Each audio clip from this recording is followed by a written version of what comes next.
Chapter 3 Dream. Lumion lingered atop the roof, reluctant to descend just yet. His visage was a picture of stoicism, betraying no emotion.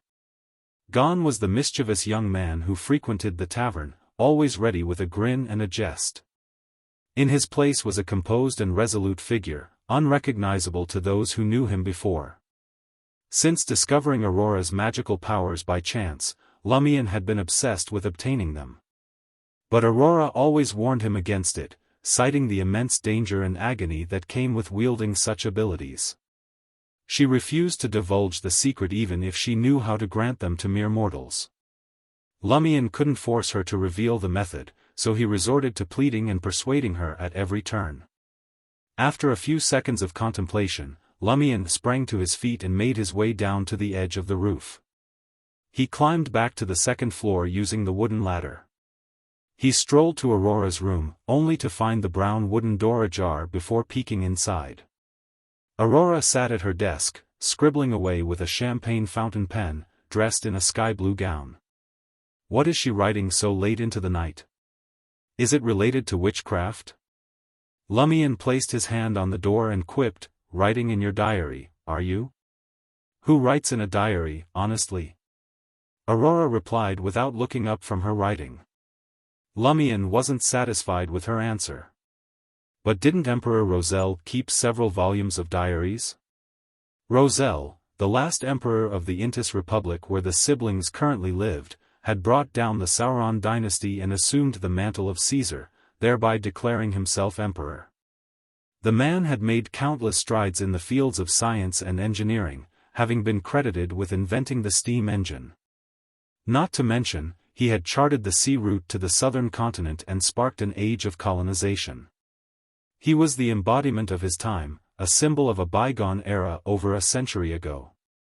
However, in his twilight years, he was double-crossed and assassinated in the White Maple Palace of Trier. In the aftermath of his death, his diary pages were disseminated throughout the world, yet they were written in a tongue that nobody could decipher, as if the words didn't exist in this world. "That's why Roselle ain't no honest man," Aurora, her back turned to Lumion, scoffed.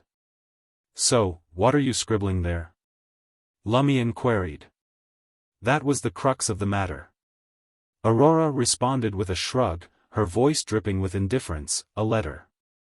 "To whom?" Lumion couldn't help but scowl. Aurora paused, laying down her exquisite golden champagne fountain pen, intricately patterned, to review her words and phrases. "A pen pal." "Eh, what now?" Lumion furrowed his brow, thoroughly perplexed. "What the hell was that?" Aurora chuckled, running her fingers through her lustrous golden hair as she began to enlighten her brother. "That's why I keep telling you to read more and study more. Quit wasting your days drinking and carousing. Look at you. What sets you apart from an illiterate? Pen pals are friends who become acquainted through newspapers, magazines, and other publications. They've never met and rely solely on letters to keep in touch. What's the point of having such a friend?" Lumion asked, rather concerned about this matter. As he withdrew his hand from the door, he scratched his chin, deep in thought. Aurora had never had a boyfriend before, so he couldn't allow her to be fooled by someone she had never met before. Meaning? Aurora thought about it seriously. First off, emotional value. I know you don't understand the concept. Humans need to connect with one another, but some things and emotions cannot be shared with the villagers, nor with you. I require a more private outlet to release my thoughts. These pen pals, whom I have not met in person, are perfect for that. Secondly, do not underestimate my pen pals. Some of them hold great power, and some possess extensive knowledge. For example, a pen pal gifted me this battery-operated lamp. Kerosene lamps and candles are too damaging to the eyes and not ideal for writing at night. Without waiting for Lumion to ask another question, Aurora waved her hand behind her. "Get some rest, my inebriated brother. Bonne nuit." "All right, bonne nuit." Lumion replied, trying to hide his frustration. Aurora instructed, "Don't forget to close the door. It's positively frigid in here with all the windows and the door open like this." Lumion slowly shut the door made of brown wood, then headed to his room where he removed his shoes before sitting on the bed. In the dimness of the night, Lumion could make out the wooden table beside the window, the slanted chair, the small bookshelf against the wall, and the wardrobe on the other side. He sat still, lost in thought. He knew Aurora was a woman who kept her secrets to herself, and there were things she had not revealed to him. Lumion was not surprised, but he was worried that her secrets might put her in danger. And when reality hit, his options were limited. He was just an ordinary person, with a robust body and a sharp wit. Thoughts came rushing in like waves crashing on the shore, and just as quickly they receded. Lumion took a deep breath and made his way to the washroom to freshen up. Afterward, he removed his jacket-style brown coat and collapsed onto the cold bed. The April air in the mountains was still nippy.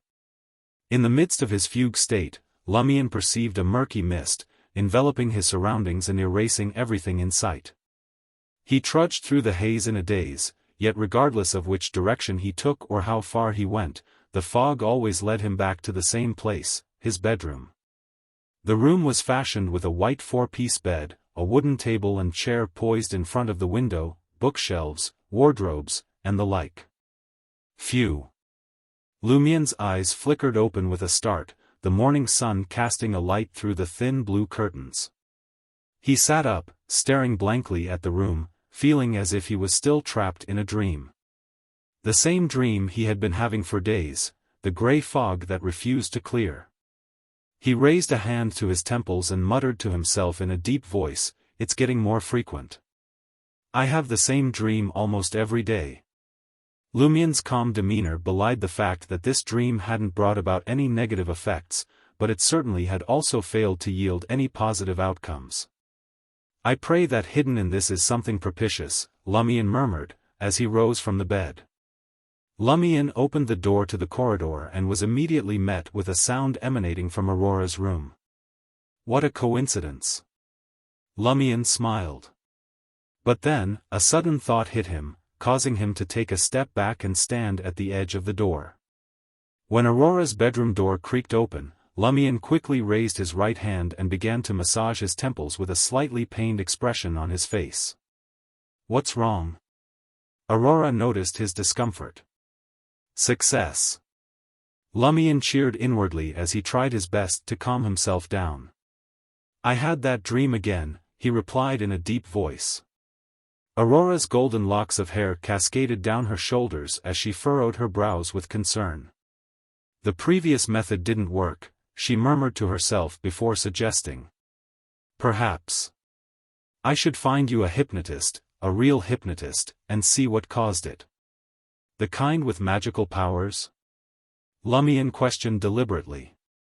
Aurora nodded lightly in response. "One of your pen pals?" Lumion couldn't help but ask. "Why do you care about this? Think about how to solve your own problem." Aurora retorted without hesitation. "Isn't that what's on my mind?" Lumion muttered inwardly. He took the opportunity to say, "Aurora, if I become a warlock and gain extraordinary powers, I should be able to unlock the secret of the dream and end it completely. Don't even think about it."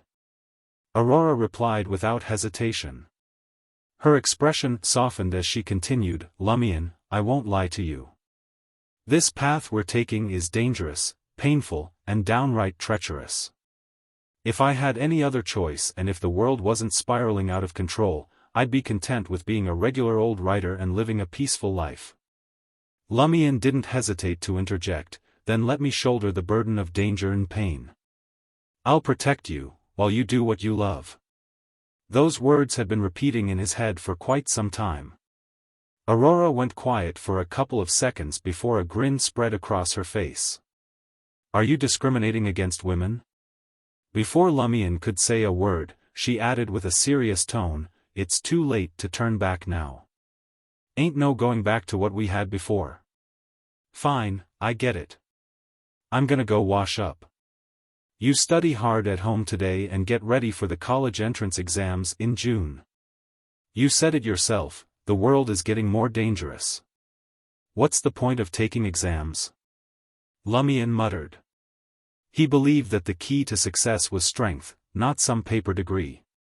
Aurora just smiled and said, "Knowledge is power, my uneducated brother." Lumion had no response, so he just watched Aurora walk into the washroom. In the afternoon, in the bustling town square of Cordu, Raymond Gregg caught sight of Lumion Lee crouched under an elm tree. His thoughts were shrouded in mystery.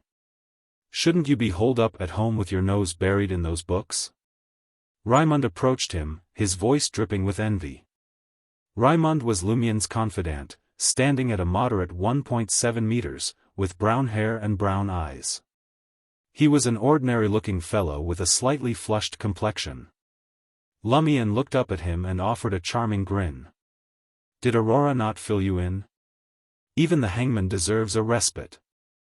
I've been cooped up for so long, I needed a break. All morning, he had been ruminating on the possibility of acquiring extraordinary powers without Aurora's assistance. This required him to seek out clues and take the initiative to investigate. Eventually, he felt that the rumors of magical powers circulating throughout the village held some truth and leads, so he purposely waited for Raymond here. If I were in your shoes, I wouldn't rest for more than 15 minutes, Raymond drawled, leaning casually against the elm tree. We don't have a sister who's well-read enough to teach us. I plan on learning how to herd sheep next year. Lumion paid no attention to Raymond's remarks and spoke reflectively. Recall the tale of the warlock for me. Raymond couldn't quite understand Lumion's intentions, furrowing his brow in confusion. The one about the warlock? In the past, there was a warlock in our village, but he died later.